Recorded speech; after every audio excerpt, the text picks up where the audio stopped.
है जनमत हरियाणा और मैं हूं आपके साथ काजल ठाकुर। हमारे इस खास शो बहस में आप सभी का बहुत बहुत स्वागत है। केंद्रीय मंत्री राव इंद्रजीत ने एक विवादित बयान दिया है। उन्होंने कहा है कि हरियाणा सरकार में सांसदों की हैसियत नहीं है, इसीलिए सांसद विधानसभा का चुनाव लड़ना चाहते हैं। और इतना ही नहीं कहा, उन्होंने ये भी कहा अगर इसी तरह से सांसदों की अनदेखी की जाती रही तो अगला चुनाव जीतना बीजेपी के लिए मुश्किल हो जाएगा। अब इसको विवादित बयान समझें, उनकी आदत समझें या फिर पार्टी के लिए धमकी, इसी पर आज की बहस करेंगे। बहस में शामिल होने के लिए हमारे साथ जनमत हरियाणा के editor in chief Pradeep Saurabh ji हैं। प्रदीप, बहुत बहुत स्वागत है आपका।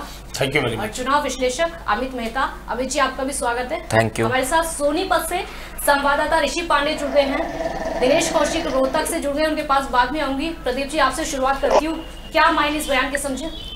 देखिए, मुझे इस बयान पर कोई आश्चर्य नहीं हुआ। हाँ, क्योंकि राव इंद्रजीत सिंह बसपा में रहें, कांग्रेस में रहें या भारतीय जनता पार्टी में, वो एक प्रकार से एक दबाव की राजनीति करते हैं। वो बेशक पार्टी बदलते रहते हैं और झंडा और डंडा और चुनाव चिन्ह बदलते रहते हैं, लेकिन वो कभी भी उनकी ये रणनीति रहती है, उनकी स्ट्रेटजी का एक पार्ट है कि उनका जो मतदाता है या जो उनका प्रशंसक है या उनकी वो अभी भी अपने को राजे रजवाड़े से कम नहीं समझते हैं। वो अपने लोगों को प्रजा समझते हैं और वो उसको उस तरह से हाँकने की कोशिश करते हैं कि जैसे पशुओं को हाँका जाता है, कि वो पार्टी बदलने तो जो वोटर है उस पार्टी की विचारधारा, उसके काम, उसके अन्य चीजों से वो इन्वॉल्व ना हो जाए और वो उनको छोड़ के ना चला जाए। हाँ। तो ये जो बयान है, अगर आप देखें कि बीते दिनों जब मुख्यमंत्री क्या कहते हैं कि दक्षिण हरियाणा में दौरे पर थे, उन्होंने वहां पर कार्यक्रम किया था, तो राव इंद्रजीत नहीं आए थे निमंत्रण के बाद भी, और जो उनकी समर्थक एक विधायिका थी तो वो भी नहीं पहुंची थी। बाद में उन्होंने प्रेस कॉन्फ्रेंस भी करी थी और असहमी थी। जब आपके इलाके में मुख्यमंत्री आ रहा है, आपका काम कर रहा है, आपको दिखा रहा है कि आपके पीछे क्या कहते हैं, देखिए जो नहर चल रही है, ये भारतीय जनता पार्टी का प्रयास है। मुख्यमंत्रियों से कोई भी, चाहे आप केंद्रीय मंत्री हो, चाहे जो राज्य का विकास में एक अहम भूमिका होती है मुख्यमंत्री की, वो चाहे किसी भी पार्टी का हो, चाहे वो लोकदल की सरकार हो, कांग्रेस की सरकार हो, भाजपा की सरकार हो। लेकिन अगर राव इंद्रजीत के इतिहास को देखा जाए तो मुझे इस बयान से कोई आश्चर्य नहीं हो रहा है। अमित जी, आप तो चुनाव विश्लेषक हैं, चुनावी सर्वे करते हैं, जमीनी हकीकत क्या है पार्टियों की उसको जानते हैं। क्या लगता है इस बयान से ये पार्टी की अंतरकलह को जग जाहिर कर रहा है या फिर चुनौती पार्टी के लिए समझे? ये राव इंद्रजीत की बीजेपी को दबाव में लाने की रणनीति का हिस्सा है। हाँ।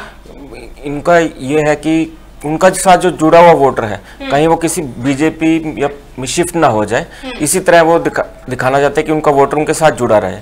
हरियाणा के 3 विधानसभा क्षेत्र ऐसे हैं जहां उनका प्रभाव है, बावल, अपना पटौदी और कोसली, जहां पे वो उसको अपने को रिटेन रखना चाहते हैं वोट बैंक को। तो शायद यही इसी रणनीति के तहत ये इस तरह का उन्होंने बयान दिया है। ठीक है, दिनेश कौशिक भी हमारे साथ है। दिनेश, क्या लगता है राव इंद्रजीत क्या कर रहे हैं? पार्टी पर दबाव बनाने की कोशिश यहाँ पर की जा रही है? हाँ बिल्कुल काजल, देखिए ये राव इंद्रजीत का कोई पहला मामला नहीं है जो पार्टी के खिलाफ वो बोल रहे हैं। इससे पहले भी इस तरह के बयानबाजी वो दे रहे हैं। और राव इंद्रजीत की बात करें तो वो अपने आप को इस तरह से स्टेब्लिश करना चाहते हैं कि वो इस इलाके के राजा हैं। यानी जैसे पहले रजवाड़े होते थे और सभी विरासत को एक किया गया देश के लिए, उसी पद्धति को लेकर चल रहे हैं। लेकिन आज की बात करें तो आज का जो युवा सबसे ज्यादा वोटर जो है वो युवा है, और युवा के साथ ही जो उनके परिवार के बुजुर्ग है। अब जो वोटर है वो किसी के दबाव में नहीं रहा है। अब ये कोई नहीं कह सकता कि अगर ये बंदा है तो इसी के साथ में जो है वोटर भी भेड़ की चाल में चलेंगे। तो आज का जो वोटर है वो सीधे देश के बारे में सोचता है, देश हित में सोचता है। उसे ये लगता है ये नेता मेरे देश के हित में है, तो उसी को अपनाता, चाहे वो कभी किसी भी पार्टी का रहा हो और वो जो नेता हो किसी भी पार्टी का रहा हो। तो कहीं ना कहीं जो है वो जो है ये दिखाने की कोशिश करता है कि भाई अब जो है देश हित में वो सोचेंगे। और राव इंद्रजीत की बात करें तो बार बार वो इस तरह के बयान देते रहे हैं, और कहीं ना कहीं उसकी जो राव इंद्रजीत की बात है वो सच भी थोड़ी बहुत साबित यहाँ पर होती जा रही है। क्योंकि जो एमपी है, जो सांसद रहे हैं, वो कहीं ना कहीं जो है बीजेपी से कुछ ना कुछ पार्टी से खपा रहे हैं। आप चाहे जो है भिवानी के सांसद धर्मवीर की बात ले लो, वो पहले ही कह चुके थे कि वो सांसद का चुनाव नहीं लड़ेंगे, लेकिन बाद में उन्होंने जो है अपना मन बदलते हुए अब सांसद का चुनाव लड़ रहे हैं। उनका ये कहना था कि जो लोगों की जरूरतें हैं वो उन्हें पूरा नहीं कर पाती है। या फिर कल की बात ले तो जो तमाम बीजेपी के जो नेता है, जो सांसद के प्रत्याशी है, वो अरविंद शर्मा का नाम आते ही एक लोबी में इकट्ठा हो गए। तो बीजेपी अब ये नहीं कह सकती कि फूट केवल कांग्रेस में है, हालांकि कहीं ना कहीं फूट थोड़ी बहुत ही सही। कितनी सच्चाई राव इंद्रजीत की बातों में, उनके बयान में? देखिए, राव इंद्रजीत को आप हरियाणा की राजनीति का मौसम वैज्ञानिक कह सकते हैं। 6 महीने से पहले, जब नजदीक आता है उससे 6 महीने पहले टटोलना शुरू कर देते, इस पार्टी में जाओ ताकि लोग ही तो ऐसी स्थिति में उन्होंने कहा कि यार उन्हें केंद्र में मंत्री तो बीच में वो पहले लगातार बीच में शांत हुए। ऋषि, संपर्क आपका नहीं हो पा रहा, एक बार फिर से आपके पास आऊंगी। प्रदीप जी, कितनी सफल ये रणनीति दबाव की सफल हो पाएगी? देखिए, कोई रणनीति नहीं है, और जैसा ऋषि ने कहा कि वो मौसम वैज्ञानिक होते हैं, लेकिन टिकट तो अब हासिल कर लिए। और जो सो कार्ड इनका गैंग था, जिसमें एक रमेश बैस भी थे और धर्मीर का जिक्र आया अभी दिनेश ने किया, ये लोग अभी थोड़े दिन पहले पार्टी को से हिलडुल करने की कोशिश कर रहे थे।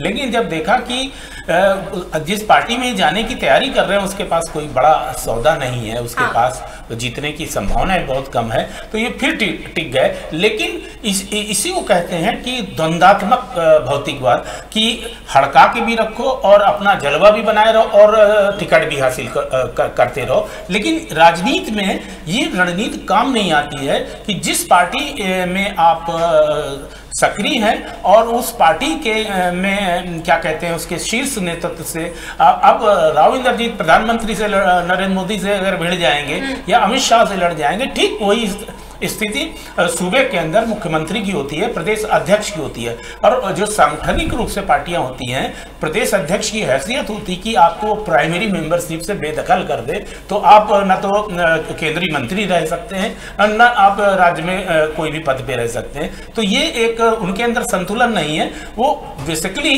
वो एक फ्यूडलिस्टिक माइंडसेट के आदमी है, एक सामंती आदमी है। और जो सामंती आदमी का व्यवहार होता है, उनके व्यवहार में ये सब झलकता है कि उनकी प्रजा जो है ना, उनके इस तरह की विद्रोह और बागी तेवर से प्रसन्न हो कि मेरे नेता की ये भूमिका। अमित जी, ये जो बयान है राव इंद्रजीत का, कितनी सच्चाई इसमें? क्या कुछ सांसदों के साथ ऐसा है जो उन्होंने कहा कि इज्जत नहीं है सांसदों की? नहीं, सिर्फ एक दबाव बनाने की रणनीति है इनकी, सच्चाई नहीं है बिल्कुल नहीं है, बस एक दबाव बनाने की रणनीति है। हाँ, इसमें सफल हो पाएंगे इस रणनीति में?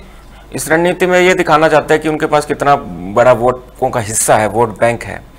अगर इसमें सफल नहीं हो पाते, विधानसभा चुनाव की उन्होंने बात कही है कि अगली बार बीजेपी को मुश्किल हो जाएगी सरकार बनाने के लिए, इसको लेकर क्या समझे?